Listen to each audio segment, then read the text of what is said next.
کامیابی کس کو کہتے ہیں؟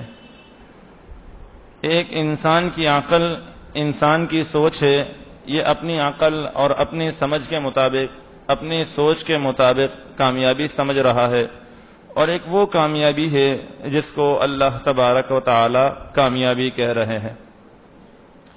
آج ہم کامیابی کس کو سمجھتے ہیں؟ گاڑی کا پاس میں آ جانا، اچھے گھر کا ہو جانا، دنیا کے اندر سہولیات کا میسر ہو جانا، ہم یہ سمجھ رہے ہیں کہ یہ کامیابی ہے۔ لیکن میرے دوستو، کامیابی اصل میں اس کو کہتے ہیں کہ اللہ تبارک و تعالی کے نزدیک جو چیز اچھی ہے وہ انسان کو مل جائے، اور جو اللہ کو پسند نہیں ہے، مکروہ ہے، اللہ کی ناپسندیدہ چیزیں ہیں، اس سے انسان بچ جائے، اصل کامیابی یہ ہے۔ اللہ کی پسندیدہ چیزیں انسان کو مل جائیں، اور جو چیزیں اللہ تبارک و تعالی کو پسند نہیں ہیں اس سے انسان بچ جائے، اس کا نام کامیابی ہے۔